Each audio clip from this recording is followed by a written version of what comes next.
Good morning, everybody, and welcome to our toolbox session. We'll go ahead and give a couple minutes for folks to get logged on, but at about 10:02, we'll start our program today. And in the meantime, we'll go ahead and launch a poll that just has a couple of quick questions about where you're from, what sector you work for, which just helps give me a little bit better of an idea of who attends these sessions and how I can plan them well. So we'll go ahead and launch that poll. And once again, thank you for being here. We're really excited about our session today.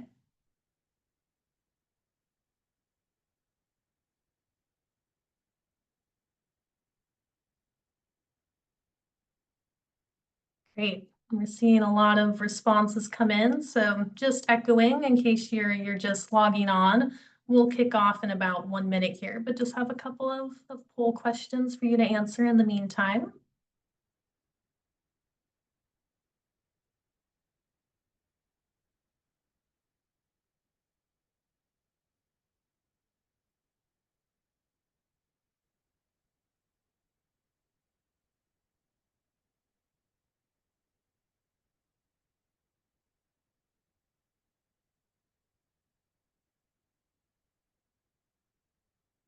All right. Seems like our attendance is leveling out here. So we'll go ahead and end that poll and then we can get started. So once again, thank you so much for being here today. My name is Katie Enders and I'm an associate planner at PSRC, and I also host our Toolbox webinar series. So today we are focused on a discussion around pre-approved ADU plans, and I'm joined by some really great panelists that I'm excited to introduce to you in a little bit. So before we dive in today, I just wanted to give a quick overview of our Toolbox series in case this is your first time joining us. Toolbox is a quarterly webinar series that's focused on best practices and resources for local planning. And the idea here is really bringing planners together, talking about our work, and hopefully you can leave a webinar with a new tool in your toolbox, something that can help you in your work. And once again, my name is Katie Enders. There's my email. If you ever have any questions or comments about Toolbox, I am more than happy to chat. I wanted to give a little plug for our next Toolbox session, not to get ahead of ourselves, but you can mark your calendars for July 18th, which is a Friday. We are going to be hosting a session on community-led engagement efforts. So registration is not open for this yet, but if you attend this session, you'll get an email when registration opens. So you can mark your calendars for now, but we'll be in touch and let you know when we're ready to open registration for that session. And I wanted to go over a few logistics today before we dive in. So you'll notice that this is a Zoom webinar, and that means that there's no chat for participants, but there is a Q&A box. So if you have questions for our panelists, you can go ahead and put them in the Q&A, and we will try to answer as many as we can. I also have a list of great questions that many of you submitted when you registered, so we'll hopefully get to as many of those as time allows. If you are interested in AICP credit, there is one credit that's available for you for today's session. So I'll have more information at the end on that. And then we will have a session evaluation at the end. So this is really valuable for me to just gauge what's working, what's not working about Toolbox, and try to find ways to continually improve the series. On that note, something that we did at our last session that people seem to really like was provide a handout. And so if I'm coordinated enough, I can drop into the chat a link to a handout that I put together for today's session. So this includes information about the projects our panelists will be speaking about, and it also just gives a little bit of overview about the topic of pre-approved ADUs. So I hope that you'll find that helpful. We will have a recording of today's session that will circulate probably about a week from now is normally when those end up going out. And we'll also have copies of all of the presentations shared today. So you can watch your inbox for that. And then without further ado, we can jump to our session. So just a quick overview of what we'll be looking at today. We're going to have an introduction from the Department of Commerce, and then we'll have 3 presentations exploring implementation of pre-approved ADUs in the central Puget Sound region. So we have the Kitsap Regional Coordinating Council and City of Poulsbo to talk, City of Renton, and City of Seattle. Like I mentioned, we'll wrap up with a 10-minute Q&A, and then hopefully by 11:30, we will bring this to a conclusion and let you go about your Friday. So with that, I will stop sharing my screen, and I will invite Lilith Vespier, who is the infill manager for the Department of Commerce, here to talk with us today. So Lilith, thank you so much for being here. Really appreciate it. Thank you so much for having us here. It's a great opportunity to talk about accessory dwelling units. I wanted to just touch on first what Commerce has available. It's a very broad scope of programs that Commerce runs. So not only government services, which I'm a part of, but we also have small business assistance. We have housing and homelessness assistance, broadband, economic development, even crime victims and public safety. So just be aware that we have a lot available, and we're here to help strengthen communities and be a part of your community if needed. Today, I'm just going to provide the quick overview of what an accessory dwelling unit is. I will not be going over each point on every slide, so if you have a question on a slide, you can drop that into the Q&A. But we want to start at rung number 1 and get everybody on the same ladder. What is an accessory dwelling unit? It is a dwelling unit that's located on the same lot as another dwelling, either single family, duplex, triplex, another housing type. So it could be any housing type.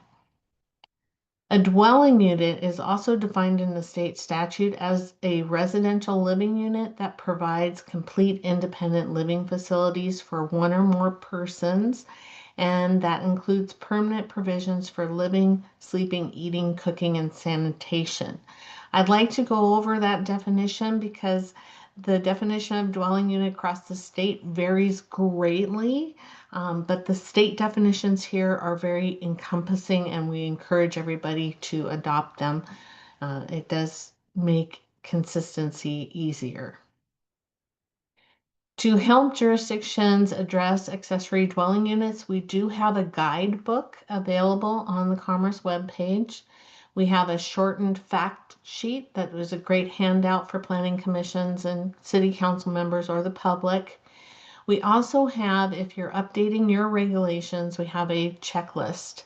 And that checklist goes through all the changes in state law, and you can compare it to your regulations and make sure you're a yes consistent or hey, we need to adjust this. So it's a great tool.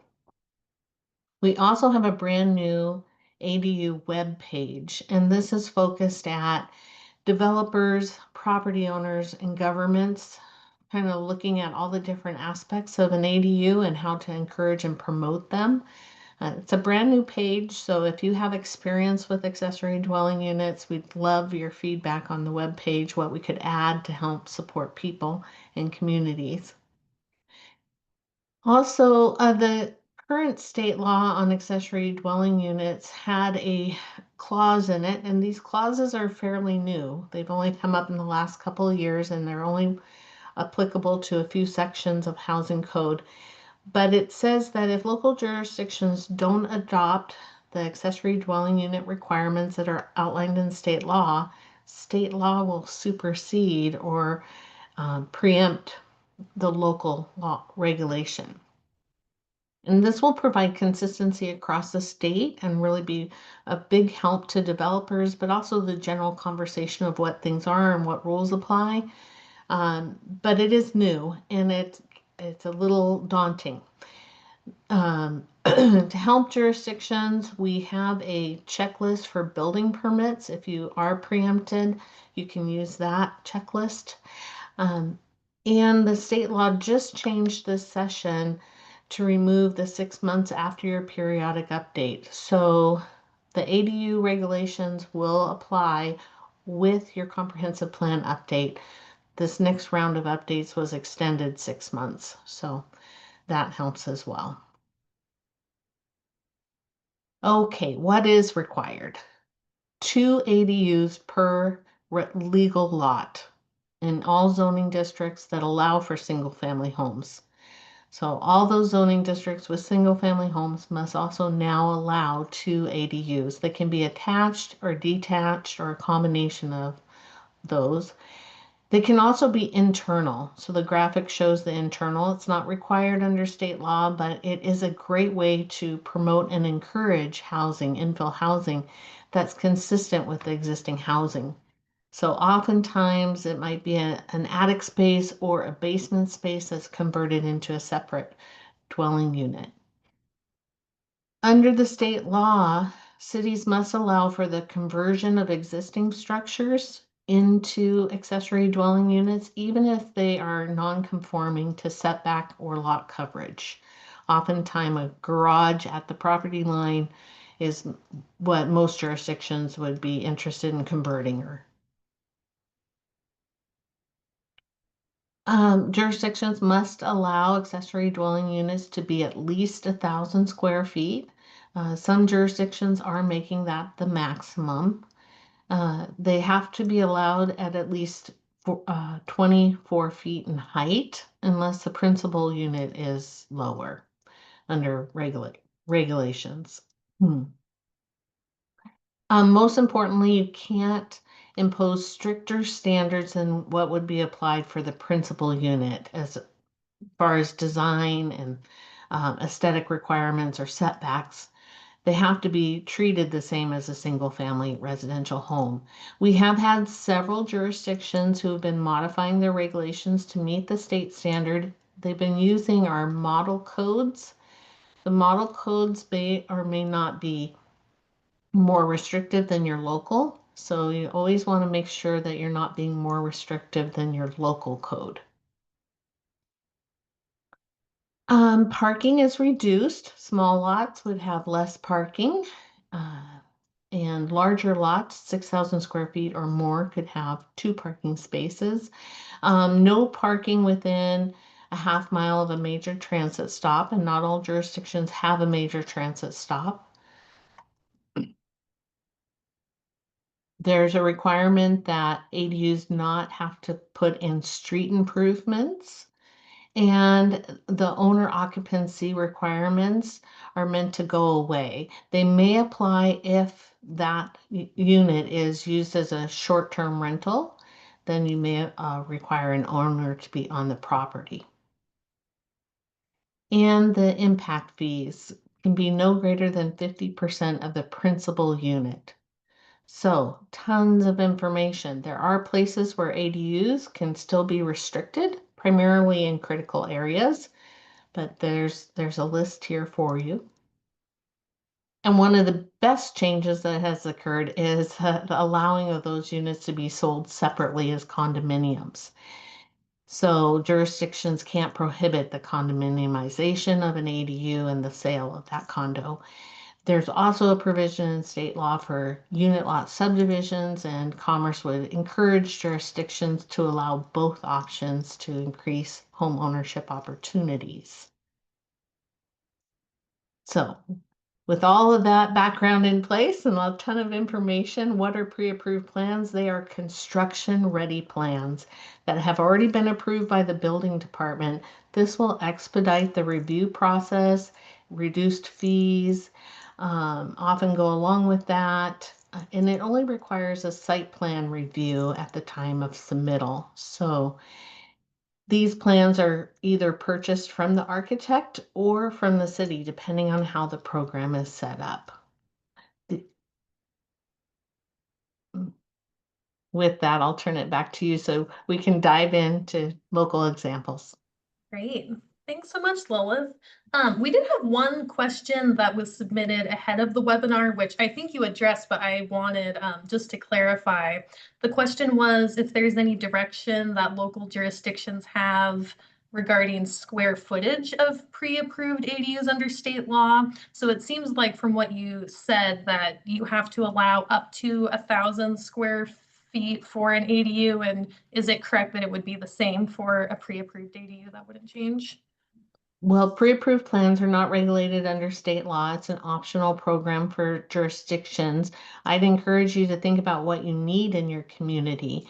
If your community needs 2 bedroom, 1 bathroom, those can be smaller than 1,000 square feet. If you want to promote more family size 3 bedroom, 2 bath, then it might be the 1,000 square feet or even a bit larger. So having a range of plans is a great option, but having plans that your community is actually going to be able to implement based on lot size and demand, probably your better criteria for determining what you do. Okay, yeah, thanks so much for that clarification. All right, well, we will go ahead and move on to our next presentation. So I am really looking forward to introducing the Kitsap Regional Coordinating Council and City of Poulsbo today. So we have Kiz Prusha, who is the program manager at KRCC, and we are also joined by Heather Wright, who is the planning and economic development manager at the City of Poulsbo. So really excited to have you both here, and I'll let you go ahead and take it away. Thank you, Katie, and thank you, Lilith, for that presentation. Good morning, everyone. As Katie said, I'm Heather Wright. I'm the Planning and Economic Development Director for the City of Poulsbo, also known as Little Norway or Viking City. And with that, I'm going to let Kiz introduce himself. Thanks, Heather, and good morning, everyone. Kiz Prusha with the Kitsap Regional Coordinating Council, and just grateful to be here today to talk about this work that we've been doing. Thank you, Kiz. We have a 4-part presentation for you today of our multi-jurisdictional efforts to create pre-approved ADU plans. We'll include a background and context. We'll discuss our coordination efforts as well as the feedback that we've received along the way. And we'll conclude with lessons learned and recommendations. I'm actually representing 5 directors today, including Kitsap County and its 4 cities of Poulsbo, obviously, Bainbridge Island, Bremerton, and Port Orchard. Next slide, please. And one more. Thank you. The 5 planning directors of Poulsbo, Bremerton, Port Orchard, and Bainbridge, and Kitsap, we meet regularly. We meet every 2 to 3 months via KRCC. Kiz is going to provide more detail about KRCC, but if you're not familiar with it, is it a collaborative body made up of Kitsap County and its cities that work to align regional planning efforts, share resources, and support coordinated growth and infrastructure planning across our jurisdictions. Beginning in 2020, like many planning directors across the state, our ability to collaboratively work together on hard things was strengthened through our comprehensive plan update. We had cordially and collaboratively went through the exercise of allocating population and employment targets amongst our jurisdictions, as well as tackling the new requirement of assigning a housing target. Fast forward to 2023, when creating our 2024 work plan for the year, I proposed the idea that we take our housing-focused comp plan efforts to the next level. Let's just not set targets, but let's implement our efforts to do what we can to bring the housing targets to reality and meet some of that 80 and below AMI subset that ADUs can provide. A tool that none of our jurisdictions had pursued, but we were all interested in, was pre-approved ADU plans. Next slide, please. This is not a new idea. Many others are doing it. For the last few years, I'd been studying what the cities of Renton and Seattle are doing, which we're going to hear from later on. Poulsbo is small, though. We are only 13,000 people. I had also researched jurisdictions like Leavenworth because they had a similar population size to ours. I was concerned about how much would this cost, how much usage would these plans actually get? Would we go through this effort of creating these plans and just have them sit on a shelf? But I stumbled upon 2 things along the way that helped change our course. Jurisdictions were partnering together to create and share plan sets. Lacey, Tumwater, and Olympia had joined forces, and as well as Jefferson County and Port Townsend were working on creating a joint effort. I also learned that in January of this year, California had mandated that all cities across municipalities adopt pre-approved ADU designs. We've all been watching our legislature, and they've been following in many of California mandates. So we wanted to get ahead of the curve and reach a broader audience. If we joined our forces, we could expand from 13,000 people that could possibly use these pre-approved plan sets to almost 400,000 people. But there were lots of unknowns. How much is this going to cost? How much will we spend? And how much will they actually get used? Could we work on those muscles that we had just strengthened from our comp plan and put it towards ADU plans? And what if KRCC could help us? Well, it worked. And that's why Kiz and I are here before you today. With that, I'm going to turn it over to Kiz to discuss the coordination and feedback efforts, as well as to give you a sneak peek of the plans to be released later this month. Thanks, Heather. So that's all the background. And like she said, I'm going to be diving into how has this actually worked? How has KRCC and these jurisdictions come together and partnered? And so first it started with really figuring out how many plan sets to make. At one point, it was a conversation of doing 8 plan sets, and then a question of are they going to be licensed? Are they going to be new? And that came down to 6 plan sets, really coordinated between the 4 cities in the county. And then these have all been developed based on the most stringent zoning code and building code, which is Port Orchard. And that was intentional with the goal of these plan sets being able to work in every jurisdiction, being able to be available in every jurisdiction. And then a bit about KRCC. So this council is staffed by a consultant team, which I'm part of. And that team has managed the contract with the architect, which made it a bit easier to find an architect, bring them on, and then do the coordination work with them, which I think, Heather, you'll talk a bit about in your slides too, a bit later. And so I want to touch here on project costs. In the previous slide, I mentioned 6 plan sets, with 4 being licensed, 2 being new. That really follows kind of a phased approach. So phase 1 is those licensed plan sets with funding coming out of the KRCC budget. This is an annual operating budget that all the jurisdictions and member agencies pay into. And they contributed $50,000 to this work. Phase 2 is really focused on the development of the 2 new plan sets, and each jurisdiction, the 4 cities in the county, contributed $10,000 each to that work for a total of $100,000. But along with that, there have also been some cost savings. So something that we learned early on and kind of setting up this project is that it's a bit more affordable to do a package of plan sets, rather than 1 or 2. Having them put together kind of brings down the cost. Similar if you have licensed plan sets versus making them all new.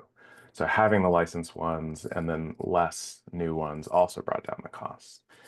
The last piece to touch on here is just code changes. So looking ahead to 2028, there's some funding available, and this is based off of estimated costs for the work to basically bring these plan sets up to code for the 2028 building code changes that will happen. So we've also thought about that as part of the funding and how to cover those costs. And I'll keep going here. I always laugh about this, but the ADU crew is the shorthand name or the fun name for this group of planning directors that meets for this work specifically. So every month since this project has kind of come to be, they've met and they've coordinated either once a month, twice a month. They're in monthly meetings. There's email coordination, phone calls sometimes, and it's been a range of topics. Everything from reviewing architectural designs and sketches to thinking about the implementation and the permitting of these plan sets, and then also the marketing and the outreach of once these are done and available, how are folks in the community going to access them? Are they going to get them on a website? Are they going to have to call in? What does that process look like? So a lot of that coordination has happened through this crew, and they have another meeting next Friday because the work continues. And then stepping back for a moment, because this project is really happening within the larger context of KRCC, which includes members of Suquamish Tribe, Port Gamble Tribe, Kitsap Transit, Naval Base Kitsap, Port of Bremerton, and Port of Kingston. So a big part of making this work is keeping all of these agencies and members involved. with this project as it's developing and growing. And so part of that has been committee meetings, part of that has been kind of just memo updates. And then this past Tuesday, we had a KRCC board meeting where the architect firm was able to attend and present and kind of share what's happening with the plan sets, share designs in real time, and get feedback in real time from elected officials who are part of the KRCC. So that's kind of how we've tried to make that work in terms of coordination with multiple agencies, multiple partners for this project. Okay, and then I'll cover the feedback process here before passing it back to you, Heather.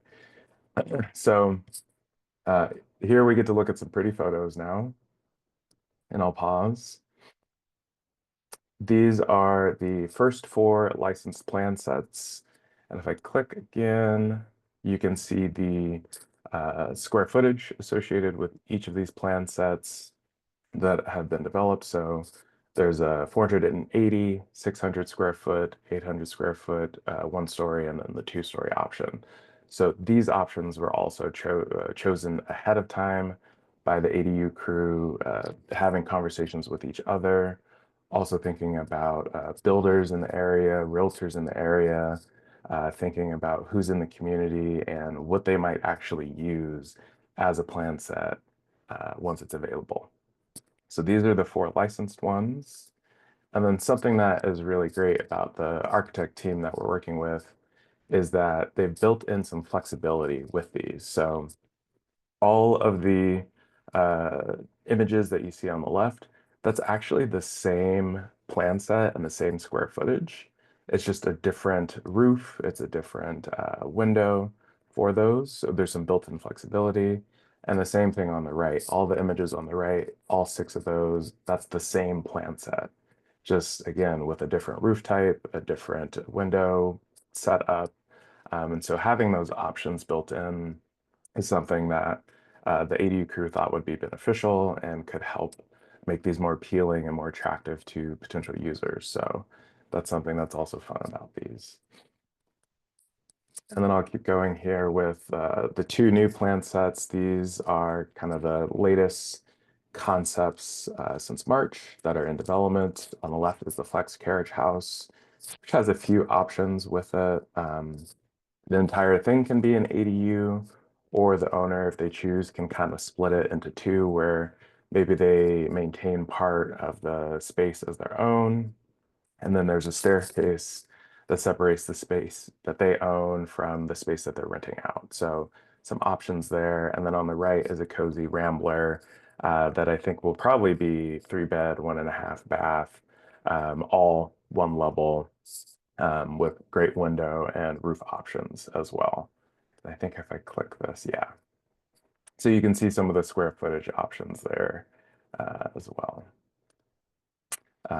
And then in terms of kind of the process between these 2, I'm not going to read all of this content, but basically the idea is it's a different process if you want to just license what already exists versus building them from scratch. And so the building from scratch has been fun because you get to propose ideas and talk about them and workshop them, but it does take a bit longer. Whereas the licensing is a bit more simple because you're taking something that already exists and kind of bringing it up to code in your jurisdiction. So just a comparison there between the 2. And yeah, Heather, go ahead, jump in there. I see you. Oh, no, thank you, kids. I was just turning it on to be prepared. So thank you. So I have 1 more slide.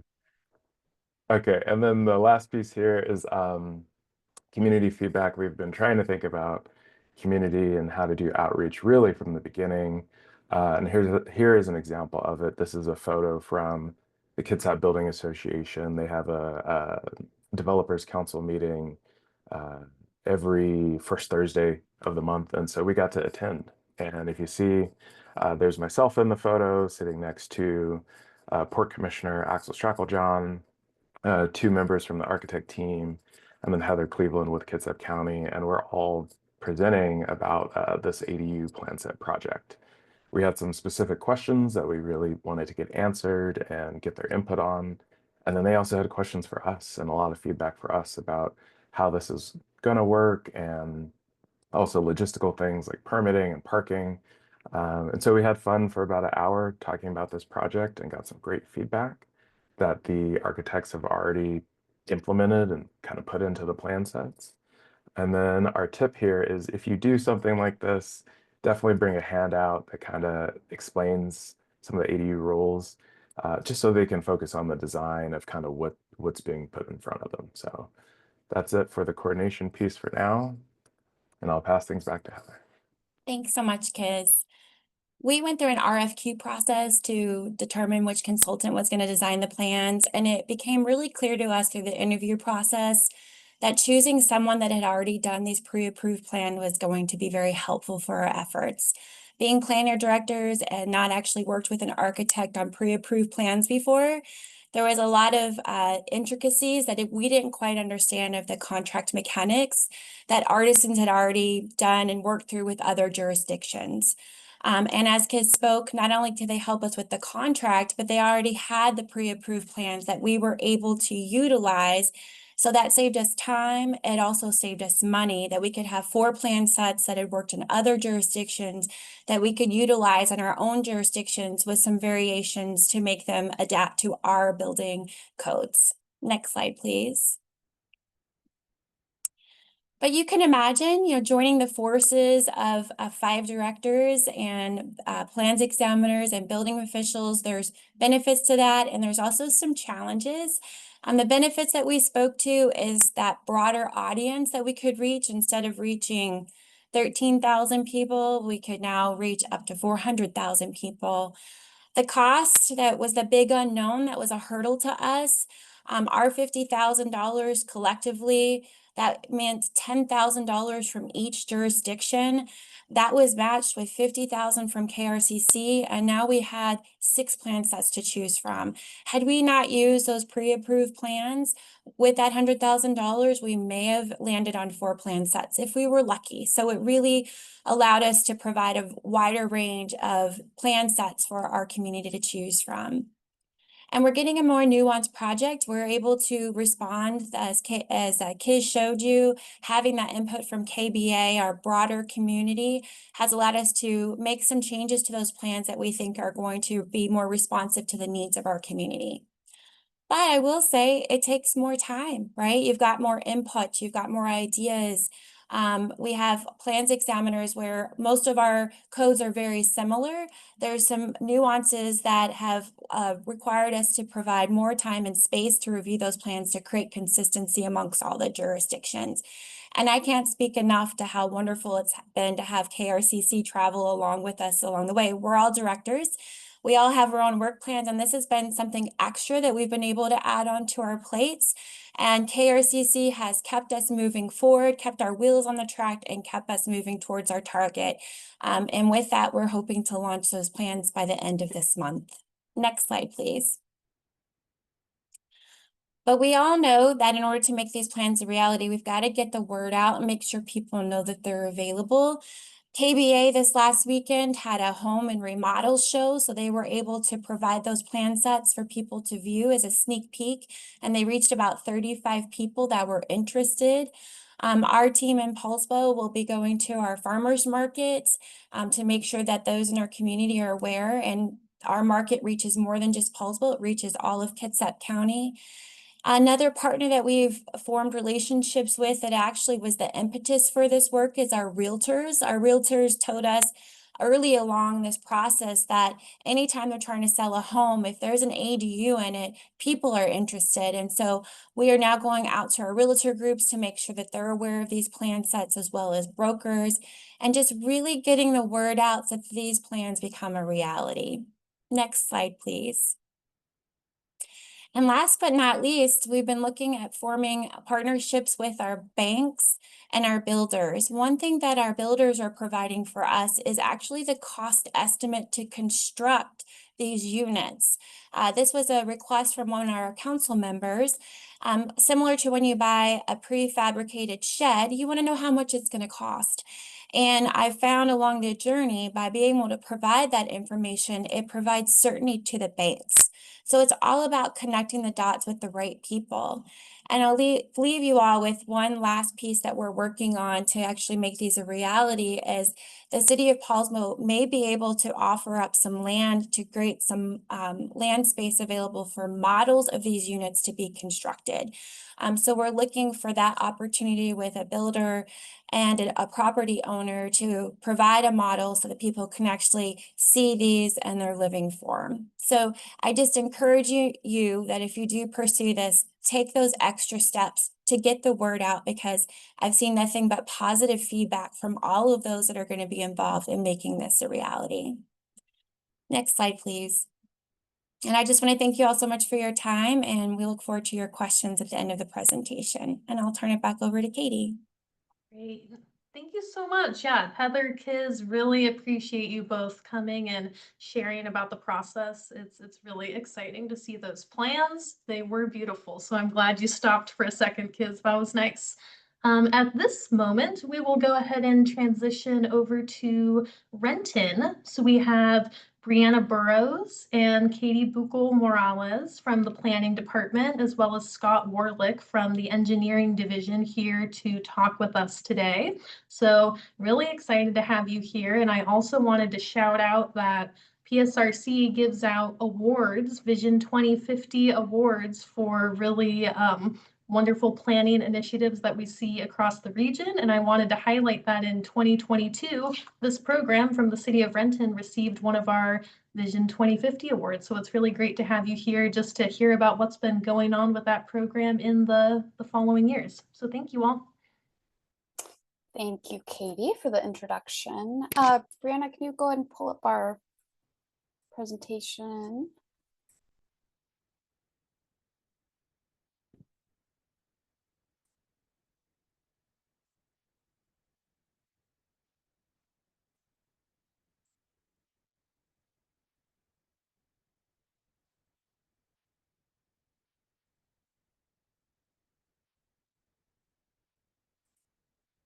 Thank you.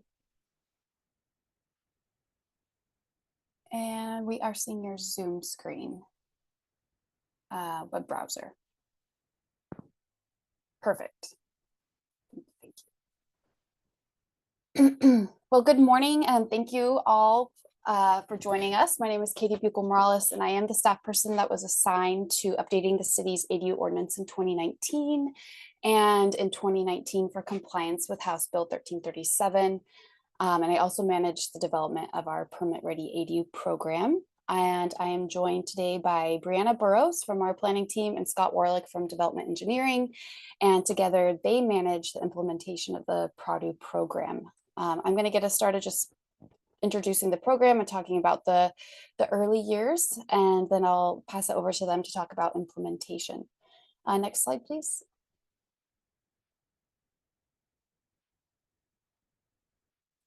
For anyone not located in the Puget Sound region, Renton is located just south of Seattle and spans from Lake Washington and Newcastle in the north to Kent in the south, with most of our city limits bordering unincorporated King County. We are a city of 108,000 people. Historically, Renton was considered an affordable city in South King County, but we are starting to see a shift in cost of living. Rental prices for a new apartment unit are very comparable to what you would see in Seattle. Our location and convenient access to I-5 and I-405 is a huge advantage, and we think that people and business are increasingly taking notice of that. Seattle Seahawks training facilities in Renton, the Seattle Sounders relocated their operations here in 2024, and Seattle Children's Hospital is expanding as well. So there's a lot of growth, and I'm happy to share a lot of positive change. Next slide. For several years, we have been focused on how we can not only increase housing inventory, but also how to diversify type and size. And this was well before the adoption of middle housing and ADU mandates. And a lot of that was informed by review of local housing data for housing side. Next slide. 96% of all single family homes that were built in the last 10 years were 1,800 square feet or greater. And in 2010, the average single family home size was 2,400 square feet. Nearly a decade later, the average single family home size increased by over 30% to just over 3,000 square feet. And we don't think this is necessarily indicative of what people want. It's not practical or financially sustainable, and it doesn't reflect changing household and family size demographics or lifestyles. I think it's really just been about return on investment. Next slide. So in 2018, 2019, we focused on trying to identify barriers to ADU development and put a lot of energy into incentivizing ADUs. We extended our development fee waivers and reductions for accessory dwelling units and set our sights on building a portfolio of ADU plans and an accompanying program to support our applicants. It was very important to us early on that the plans comply with our design standards, be affordable to build, and designed with consideration for mobility and accessibility. And we really wanted to provide a menu of options that meet different housing needs and could be accommodated on even the smallest, even the narrowest lots in the city. We have a lot of narrow, really deep lots. Next slide. Our program was developed to include 8 ADU model base plans, including single and 2-story units. We have a couple of carriage house units and for each model, we have 3 to 6 different architectural variations. This is to help increase our model offerings. So in total, with all of the variations and the 8 model base plans, we have 32 different plans available. And I have a few examples shown here. This is our Cascade model. It's 650 square feet, 2-bedroom, 1-bath option. And even though from the exterior, they all look very different, but by changing roof options and window stylings, and they all share the same floor plan. We spent, go back one slide. Thank you. We spent $115,000 to develop the program that covered architecture and design fees and the cost of hiring an outside engineering firm and energy consultants. And now I'll pass it over to Brianna.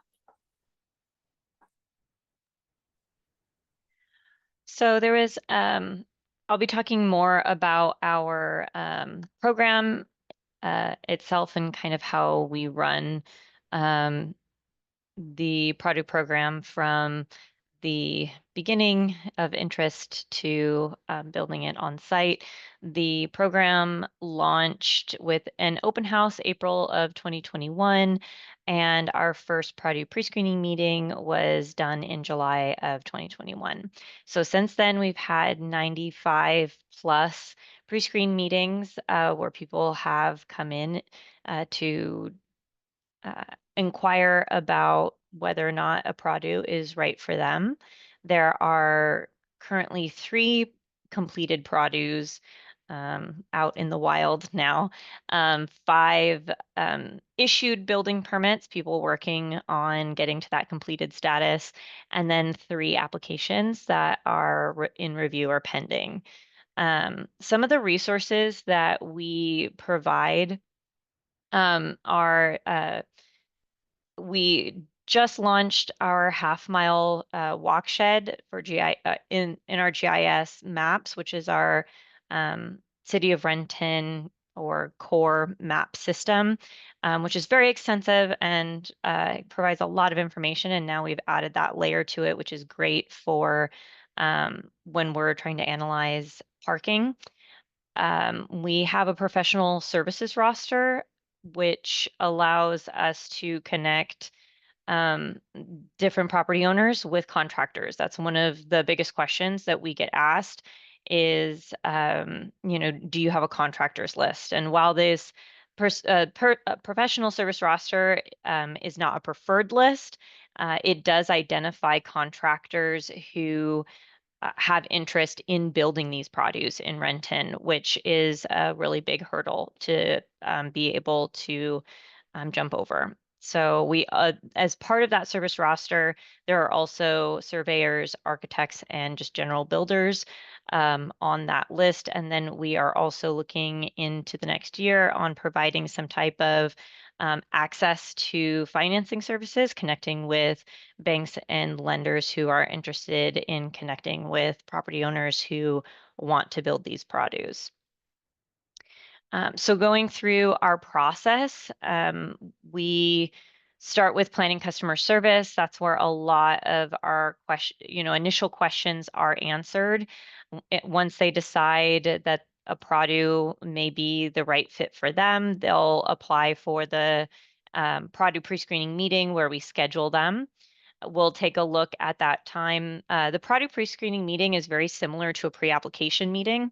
So they will schedule their meeting, and then we normally schedule our meetings 2 weeks out so that we have time to review and provide notes back to the applicant. And we'll talk a little bit about that in the next couple slides about the content of these produce meetings, because the produce meeting in and of itself is really the heart of our program. We will have the produce pre-screening meetings, and then they go away with some homework items. So we send them a wrap-up email of, hey, this is what we talked about today. Here are all our notes, and here are your homework items, things that you need to come back with for your application. They submit their application materials to us so that we can screen them to make sure that, hey, you actually are ready to go. We review them for compliance, and then they're able to obtain their building permit. That process usually happens within a 2-week time frame, which is very quick comparative to them going through the regular building permit review process. So it allows for expedited review, and they're off to construct their produce and then move in. So the product pre-screening meeting itself, like I said, is really the heart of what we are doing for our property owners. We're providing feasibility, site design. We outline potential barriers of things that has a lot to do with their homework items when they leave. How are they going to solve some of these issues to make sure that they're ready to have a unit on their site? And then we provide next steps through the process so they know exactly what they need to do in order to get to that approved and issued building permit. So I'm going to turn it over to Scott, who's going to talk about, we're going to kind of bring you through a little bit of a abbreviated and mock product pre-screening. We'll provide you with an example of a product pre-screening meeting that we have done lately, and just kind of identifying what information that we provide to an owner when they are wondering about a piece of property, if they can build their produce on their land. Okay, so I am with the engineering department, and I help everybody try and figure out how we are going to get utilities back to these ADUs. A lot of the people that we have found that come in to build these ADUs are people that want to build something for mom and dad to live in, or for their kids to come back and live in. So we have a lot of people that do not have a lot of building experience that are coming to build these ADUs, which we think is great. But sometimes it takes a little bit more hand-holding with them through this process. One of the things we'd like to recommend right up front is to try and get in contact with a contractor that can help them through this process. And like we were saying earlier, we do provide a professional services roster to try and help facilitate that. Some of the big things that we look at in these meetings are the things that are going to increase costs for them or make this more difficult for them to build these ADUs. One of the first things that I like to look into is our fire hydrant spacing. Our fire department requires that there has to be a fire hydrant within 300 feet of the ADU. That's the longest fire hoses that they have, and we do have some deep lots that can make that challenging to meet that requirement. So we try and make sure that we are meeting that requirement and that we are not going to have any new fire hydrants installed. We do have the ability at times to do fire sprinklers when needed, but those are the kind of things that we want to try and get figured out early in the process, so that we can really dial in how much this is going to cost them. We like to let them know where their water meter is, and right now our city code requires that the ADU would get a new water meter for that proposed ADU, so they are on separate services. Sometimes, or in Renton, we do have multiple providers of water. So sometimes we have homework items where they have to go and get a water availability that just says that this other district is able to provide water to the ADU. When it is in the city of Renton, one of the good things that we are able to provide is our city crews will come out and they will tap the main, bring a new service line to the property line, and set a new meter at the property line. And then it's just up to the homeowner and their plumber to hook onto the back of that meter and bring it to the ADU. For our sewer, we do allow for dual connections right now. So at the property line, if they have an existing connection to the city of Renton sewer, we allow for a Y connection there where it can branch out and go to the ADU. We also have different districts, and we do have lots of homes that are on septics. When we come across those situations, we do have to have them go out and do some homework to try and find out if they're able to redo their septic system or if they will be required to hook up to a different sewer system in the area. For power, gas, and telecoms, we like to recommend reaching out to PSE to talk to them about their power and gas hookups as early in the process as possible. A lot of homeowners don't always think about how these utilities are going to get back to their ADUs, and we have to dig up the yard a lot of the times for that. So trying to get them to think about that early in the process, how we're going to get all those utilities back there, talking to PSE so that you can find out about their utility separations. Those are some of the homework items that we pass along to the homeowners so that they can really start thinking about how this project is going to be impacting their site right now. One of the last things that we look at is for stormwater. Our biggest ADUs are 1,000 square feet. So stormwater review happens once you get over 2,000 square feet of new impervious surface. So we typically don't have any of these projects trigger that, but if it does, it is another homework item that we would have to send them out to hire additional engineers to help them do a drainage report. We don't allow second driveways for most of our lots or single family lots in the city of Renton. So we have found that we don't usually trigger the drainage requirement, and we're able to get around that with the size of homes that we have. And that kind of covers it for me, Brianna. Okay, great. Okay, so moving on to the planning side of things, we for feasibility, we ask them, what model that they would prefer. Usually they want the biggest and the best because they want the most square footage for their buck, but that's not always something that can fit on their lot. So for instance, we have the Glacier model, which is our largest model that we've tried to accommodate on the site for them.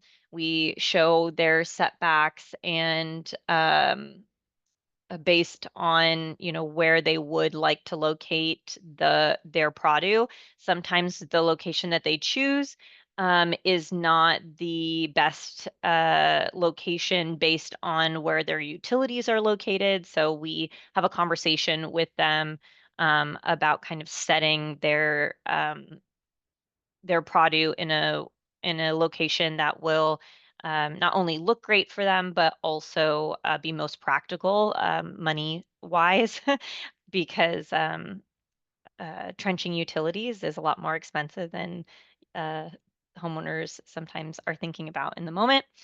So you can see here, this is one of our other models. This is the Enchantment model, which is a 2-story model that is very closely related to our Glacier, but without this extra first floor bump out. So just we like to communicate with them and talk to them about different options that they have.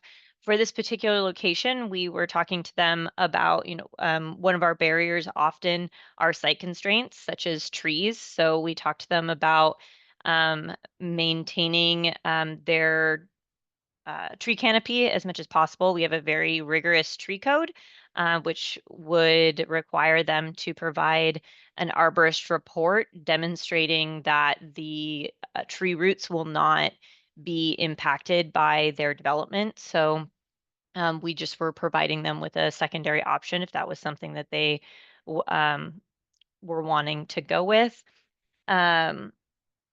So we also talked to them about their parking constraints. That this particular site does not have parking constraints that we need to worry about, but there are times where we may need to make sure that possibly they're within the half-mile walk shed, so that they're only needing to accommodate the primary structure requirements and standards for parking, and they can have an off-street parking for their ADU if they'd like. And we will then, after our pre-screening meeting, like I said, have a follow-up email for next steps, which includes a very step-by-step checklist, watermarked plans of the plan sets that we were talking about, of the Purdue design that they are wanting to go with, as well as a Purdue license agreement for that they can sign, so that we are able to release our non watermarked plans to their contractor. They just have to make sure they're not going to take the plans and build them in unincorporated King County somewhere. That's part of the licensing agreement. And we also, when they're at their application stage, we have them submit the application materials back to us so that we can pre-screen them before moving them on to the building permit processing, so that we vet all of their materials for compliance, so that they're not having to go through the review process multiple times. So some of our external factors, challenges, lessons learned. So implementation barriers, they're especially because we launched this program during the midst of COVID. There was a lot of uncertainty, unemployment, shutdowns, um, that really kind of became barriers to access the program at that time. High interest rates or low interest rates, inflation and construction costs. The reason why I said low interest rates is because, especially during COVID, when the interest rates were really low, banks were not as interested in providing creative financing. And then also, because the interest rates were low, homeowners were not, they were more focused more on purchasing additional properties, or instead, with the high interest rates, it made them kind of look internally to the properties that they had and how can they build the onto the property development of what they currently have. There was also contractor scarcity, especially during COVID, because of the COVID mandates. Contractors wanted larger jobs that were able to pay more, so that they could accommodate more of their workers on the site during that time. We have a lot of requests for modifications, so that's something that we are looking at into the future. One of the barriers with our particular program that we have is that it's an as is model. We don't have the ability to do any structural modifications to our plans.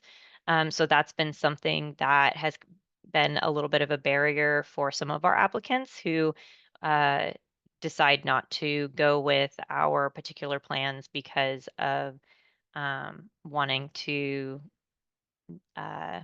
personalize to fit their needs, which is understandable. And then also we have a lot of applicants who've come in that are just waiting on standby for July for the new legislative updates to happen. And then another change or challenge that happened was in 2023 with the energy code updates because we are the owners of our plans, we're the ones that are having to do the updates on the IBC code updates. So accommodating those into our new plan sets is challenging, and in the future we'll have to make sure that we're budgeting more appropriately for any future changes that we're going to be making to make sure that we have the time and finances to be able to make those changes when inevitably the IBC does update again.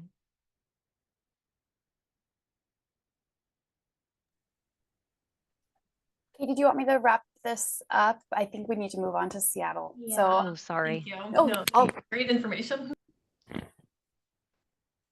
So to close this out, we don't know what's going to happen July 1st. We're anticipating a lot more of everything, more movement in our Purdue program, also attached to ADUs. We're anticipating is going to be more interest in that because we don't currently allow it, but we really don't know.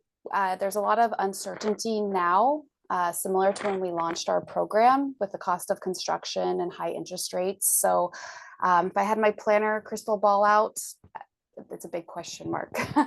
So with that, I'll close out. Our contact information is on this slide, and we'll pass it back to Katie so Seattle can close us out. Great. Thank you so much. Really appreciate that, and really like the kind of real life example that you shared. So appreciate it. And moving on to the city of Seattle, we have Nick Welch with us today, who is a senior planner at the City of Seattle's Office of Planning and Community Development. So thanks for being here, Nick. Take it away. All right. Thank you, Katie. Good morning, everyone. Yes, I'm Nick Welch here at Seattle's Office of Planning and Community Development. I work on land use and housing policy, and I've led our work since 2015, which is a long time ago now, to try to remove barriers to ADUs and expand access. I'll just start with some very brief context for our process to create pre-approved plans.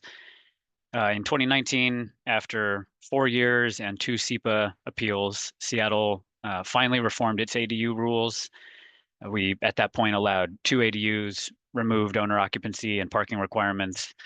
It was very contentious, as these things tend to be. Oddly enough, now this is all pretty much required under 1337, so things have changed a lot in the span of a few years. But along the way, as we did that engagement, we heard from a lot of homeowners about why they had had a difficult time creating their ADU, or for those who hadn't been able to, what was the issue standing in their way. And so we realized it was not just regulatory barriers for many homeowners, but it was also the difficulty of figuring out the process, finding a designer and a builder. Of course, the biggest barrier for many tends to be cost. So since 2019, when our regulations changed and then we started some of these programmatic strategies, we've seen this pretty substantial increase in ADU permitting, about a 4-fold increase in 4 or 5 years. So as we worked on reforming our rules, we also started exploring how we might be able to offer pre-approved designs to homeowners that could make the design and the permitting process more streamlined and faster and cheaper. This started for us around 2018. We identified a budget, about $80,000 to do this work. We had several meetings with AIA Seattle, talking with designers, especially the sort of cohort of architects, of which there are many who focus on this kind of scale of design and development. We launched a public survey to get some general interest on what types of design and selection criteria we should use. And then I'll describe our approach, which is a little different than some cities have used. But in December of 2019, we issued this call for submissions. We really didn't know what we were going to get. We were putting out a set of design criteria that we wanted to review for, but we weren't offering to buy the plans. I'll go into that in a bit. But over the next couple months, we got a pretty surprising response, more than 160 submissions. We kind of feared that we might have this problem of only getting like 3 or 4 and having to just roll with it. But instead, we had a different problem, which was that we didn't anticipate having to go through that many submissions and use a process to identify the 10 or so that we thought we would pre-approve. So we did that over the next couple months. That process began in February and March. And then, as you can imagine, in April, we were doing that over Zoom for the first time. And then next several months through the summer, after selecting the plans, our permitting staff reviewed them, issued standard plans that were pre-approved. And then in September of 2020, we launched our AD Universe website that had a gallery of the pre-approved designs. Pretty similar to what Katie described for Renton, we really wanted to have a catalog of designs that would be feasible on a bunch of different sites. And obviously Seattle, like many cities in our region, has a lot of topography, a lot of different lot configurations, environmental considerations. We also wanted a range of designs that would work for lots of different types of households and homeowners. So we had put together in this submission guide, or in our selection criteria, a typology that we were going to try to select for. Everything from very small ADUs that could work on compact, tight, sort of area constrained sites, to the other end of the continuum, larger 2-bedroom type units that could work for families with children. We wanted to have at least some that were accessible. We wanted to emphasize low cost as much as possible. And then we also, even though we had removed our parking requirement, we knew that a lot of people are going to want to retain a parking space. And it might be that their surface parking space is where they plan to put their ADU, and they'll want to replace that with a garage. So that was also a design type that we wanted to select for. We put out this submission guide. We told designers that they should aim for what architects typically call the design development phase. So, relatively far along, not just a sort of quick sketch, but we weren't asking people to submit anything like fully designed construction documents. Similar to Renton, we had a little bit of flexibility to incorporate options for things like roof form, window packages. So we invited designers to submit that. We actually really encouraged people to use plans that they had maybe already designed and built, and could include photos of those. And then we listed out everything that we needed. I won't read through all of this now, but it included, gives you a sense of kind of what level of detail we were expecting. We were trying to balance having enough information that we could really review how feasible and constructible these projects would be, but not overload the submission requirements, given that people were going to be putting some time into this process with, certainly no assurance of being selected or getting anything out of it. So we didn't want to ask too much of the designers who were submitting. We did ask for an estimate of construction cost, and we knew that this was a very difficult thing. A lot of the questions we got from designers were basically, hey, how can we possibly tell you how much it will cost, because so much of that depends on the site. And we just said, yeah, that's true. You can qualify it, but our goal is to have some notion of what the cost might be, because we want, as much as possible, try to encourage lower cost designs. We got an overwhelming response, as I mentioned, and we had formed this selection committee that came from different volunteer members of some of our boards and commissions within the city, our design commission, planning commission, construction codes advisory board, and then some engineering staff from our permitting department. And so we got together, and first we reviewed all of the submissions. They were divvied up among the reviewers. Each one got reviewed by at least 2 people. And we did that blind, without any, with all the sort of information about the architect redacted. We reviewed for this set of criteria: cost, green building, privacy, context, culturally responsive design, and constructability. And that took us down to about 24. We did a second round of review where we unredacted that information, looked at the architect and the designer, so that we could consider both how we might get a sort of diverse range of designers involved, but also to know, are these folks who have kind of the record and the pedigree to be able to participate in this program. We also wanted to review the whole set so that we could get kind of a full group that had this architectural variety and feasibility on a range of sites as a full gallery. So then we selected 10. Each of those designers had to go back, develop a full permit-ready plan set, submitted that to us, and then they also signed this memorandum of agreement that went into technical information about their copyright. They're going to retain ownership of their intellectual property, things like liability, insurance. If anyone on the call is looking to see an example of that type of contract language, we're willing to share it. This diagram was sort of our simple way of explaining to both the designers, but then eventually to prospective property owners, what are you getting and what type of review is still needing to happen on a site-by-site basis. I think pretty similar to what other cities have presented. Basically, our land use code, residential code, or structural code, and then the energy code were all pre-approved. All the site-specific stuff would have to still go through a review, albeit a little bit streamlined and expedited. And in certain cases, we qualified that if you had critical areas or other topography, significant tree removal, our sort of commitment, so to speak, that you could expect a permit in 2 to 6 weeks through this would change if you had those conditions. We launched our gallery on AD Universe in September of 2020.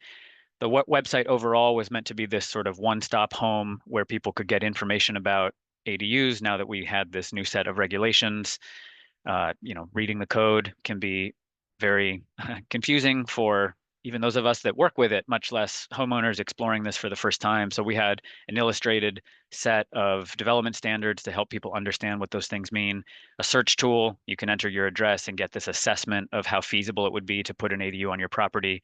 And then this gallery of designs. As I mentioned, the designers, they retain ownership of their plan, and property owners that are interested just contact the designer directly. And they negotiate, they work out whatever terms they might agree to. They license the plan. We, as the city, had set an upper limit of $1,000 to license plans, but they also can negotiate with the homeowner to offer additional services. Most likely that would be putting that pre-approved structure on their site plan, helping them get through the permit process. We had 10 initially, 7 are still active. A few have withdrawn for various reasons. And as of, I think, a week ago, we had issued permits for almost 300 of these pre-approved plans since 2020. Maybe we're at 300 as of today.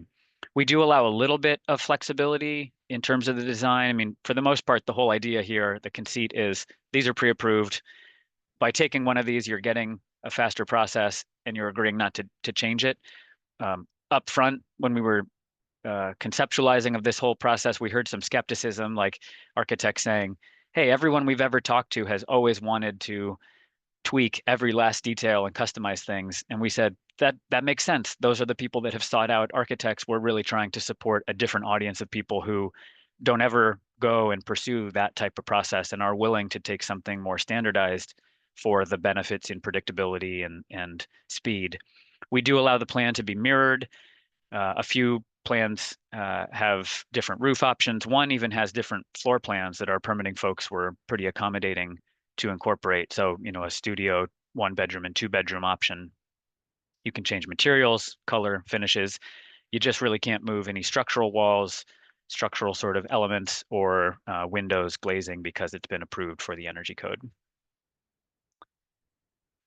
One of the questions that I think is relevant for cities thinking about what approach to take is whether to buy the plans outright from a designer or to do some different approach like Seattle did.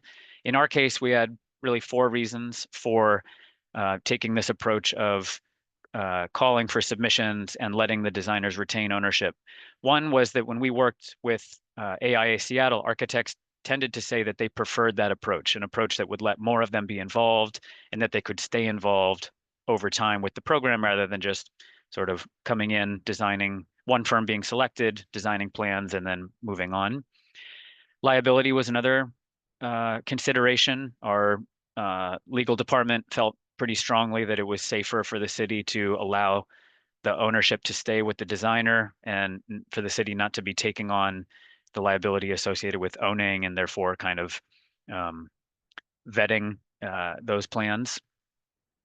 We thought it was better for homeowners too. As I mentioned, the goal really was to simplify and support, simplify the process and support homeowners who find it intimidating. And some folks thought, well, wouldn't it be better for the city to just own the plan, be able to give it away for free, very sort of simple off the shelf thing? There are definitely advantages to that, but we also felt like homeowners are going to need to go further than just getting this structural plan. They'll have to put it on their site. There will be review needed. Every site is a little different. If they just take this plan from us, they're still at that stage of having to find a professional to help them do that. And we thought having one that's kind of ready to go to work with them offered advantages. And the last thing is we had a fixed budget. We thought we could probably buy 2 or 3 plans if we had to pay that full freight. Instead, by just really paying for the internal review of pre-approving them, we could bump that up to 10 or so. And since this was pretty novel and we felt like we were kind of experimenting with something, we thought if we have more, there's more likelihood that someone will find one that works and that they'll actually be able to use it. Very briefly, just a few reflections. I think some of this will echo what others have said. There was some staff time up front that was pretty intensive. In an ongoing way, though, we have not like hired anybody who is dedicated to this program. There's sort of a cadre of folks in the permitting department who help steward these projects through and troubleshoot when issues come up. They focus kind of on ADUs in general. We had a couple designs that had more complex structural engineering. Those were a little trickier to pre-approve. Having help articles has helped. So we have a couple tips online that folks can use to help them go through the process. Those are very useful. The most popular designs have been the larger ones. I think others mentioned, if you're investing the money in this, a lot of the time folks want to get as much floor area as possible. I think that's especially true with the builders who are using these pre-approved plans. They're typically redeveloping an entire site. In Seattle, it's common that those are then offered as 2 or 3 condo units, and they are often using these pre-approved plans for the DADU portion. The code cycle Brianna mentioned, but we last year had to figure out, how are we going to get these plans updated for the 2021 codes? We were able to find some budget to do that on behalf of the designers. We didn't own the plans. And the last question, or the last sort of ongoing thing, is every so often a designer emails and says, hey, I have this plan. Can I have it pre-approved? What's the process? And we haven't been able to do that.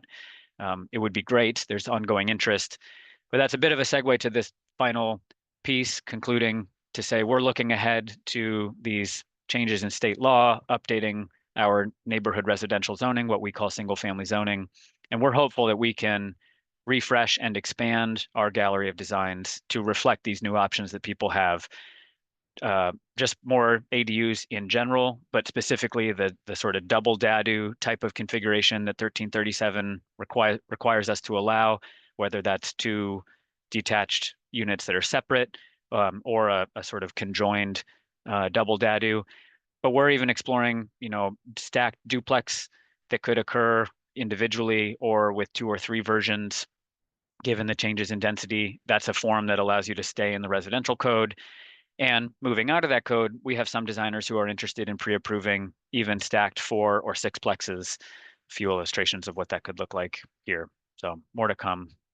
And yeah, that's my contact info and our website if anyone wants to check it out. Thanks. Great.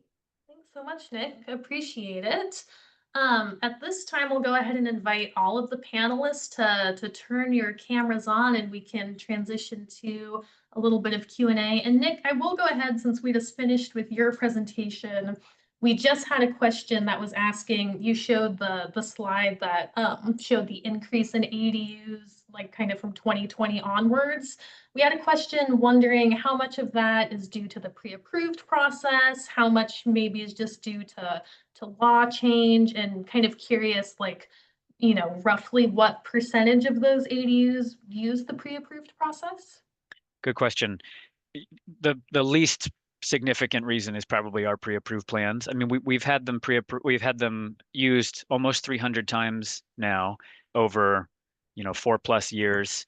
So that's 80 a year roughly, and that might be, I think it's 8 to 10% of the total ADU permit volume. So you know, it's not nothing, but it's not accounting for like anything like a majority of the increase. There are probably two main reasons that that increase has happened, or maybe three. One is the regulatory reform. We allowed a second ADU back in 2020 and removed certain requirements that kind of opened that up for more people to participate, especially builders. The other thing is that Seattle also implemented some other changes, namely our inclusionary zoning requirement at the same time. And without getting too much into it, there was probably a bit of a shift in the sort of townhouse scale builder sector from our townhouse zones that now had a requirement for inclusionary zoning over to what was starting to become more of a similar type of zone, our single family zone that allowed 2 ADUs and didn't have that requirement, didn't have design review. So anecdotally, we've heard there was probably a bit of a, you know, it sort of balances a shift in the other direction that we saw in some of our townhouse permitting. So certainly we can't say it was just all because of standard plans.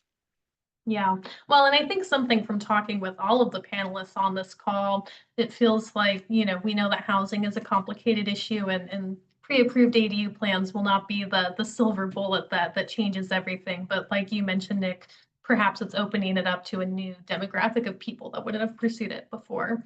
So we had a lot of questions in the Q&A related to utilities and that topic. And so Scott, I think you had maybe mentioned that you wanted to talk a little bit about that rather than try to type out all of the answers. Yeah, so I'll start off by saying when we launched the program, we had a significant reduction in what our utility fees were for the connections. We have since eliminated those reductions that we had because of the House bill that's going to come out in July.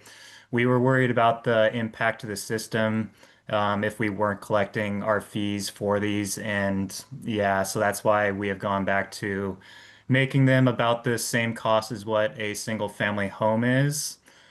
So the rough cost for those right now for an ADU, it's about $8,000 to hook up to our water system. That does include our city crews going out there, digging up the street, hooking up to the water main, bringing that water meter to the property line. So it's pretty much at cost for the city to do that. And then the sewer is about $4,500 for everything for the connection fees. And our storm fees are about $3,000. Great. Thanks, Scott. Yeah, appreciate that added insight. I know we've had a lot of questions both during the webinar and also in the registration questions ahead of time. People asking about how you use a pre-approved plan when considering different soil types or different sites, and like how do you, I guess you just kind of design for, like someone was asking specifically about soil, and one of the questions like for the lowest common denominator, is that kind of a fair way to think about how pre-approved ADU plans take utilities and site-specific considerations into the approach? Yes, I think so. Yeah. Okay. Yeah, I know that it's a complicated process and something that there are a lot of questions on.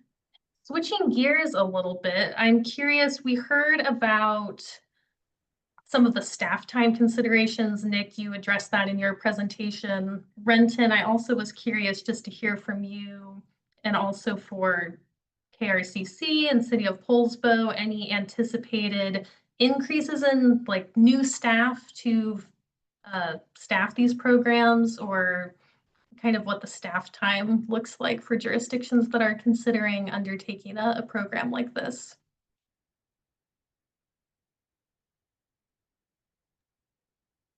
Katie, I'll answer first. I'll say that at this point, we have staff that's created a really helpful website, and our approach is to just make as many handouts and information available, accessible as possible. And our other approach is to do something similar to Renton, where they had a kickoff webinar. We're going to have an open house where we invite people from the community to come and learn about the program and connect them with the resources to make the construction reality for them. But in terms of the actual staffing, we don't at this moment have any staff dedicated. It's an add-on to our body of work. Great. And just to answer from Renton's perspective, usually we have about one Produ meeting a week. Sometimes it will fluctuate into a higher demand seasons. Generally,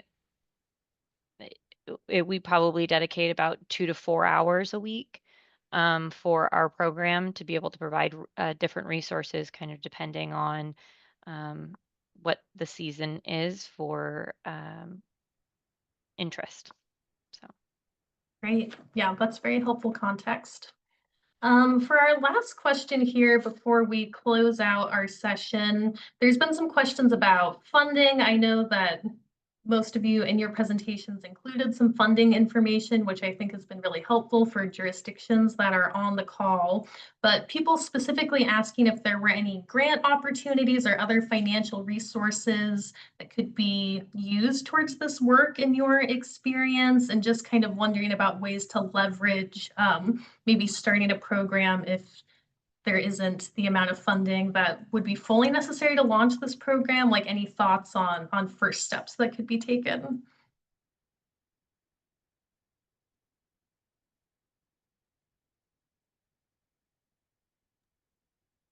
I can speak from the perspective of what the cities and the county, the process that they went through. It was a small enough budget item that each jurisdiction went to their council asking for those dollars, but we also had the benefit of the match of the KRCC. And Kiz, it'd be great if you could talk about where that money came from through KRCC. I will say that we use some of our Housing Action Plan implementation grant as seed money for some of this effort as well.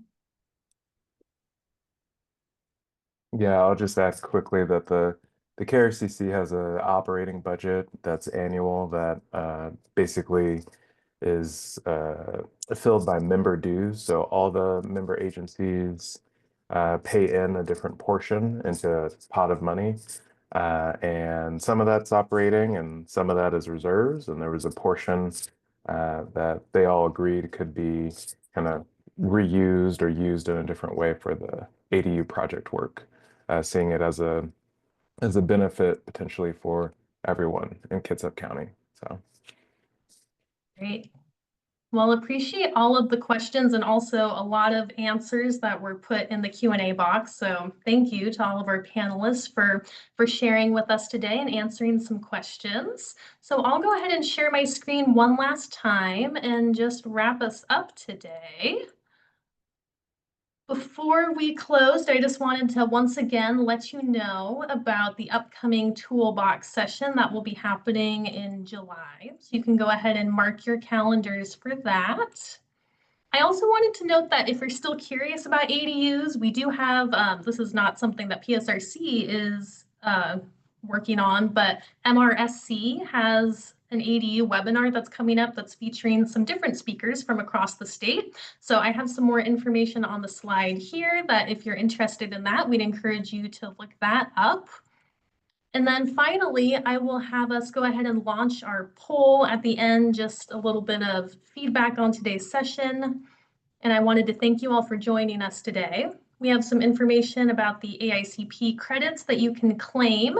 If you are interested in doing that, you can use the ID that's on the slide listed here, and you also can just look it up on the AICP website. Finally, when you leave today, there will just be our Title VI requirement survey. So if you feel comfortable answering that, it's appreciated. And yeah, I think that's all that we have for today. So I really, once again, just want to thank our panelists. This was an excellent webinar and really appreciated the insights that were shared today. And with that, I will let everybody go to enjoy their Friday afternoon, and we'll go ahead and just keep the webinar up for a moment so you have a little bit of time to answer our end of session poll. So thank you all. Have a wonderful day.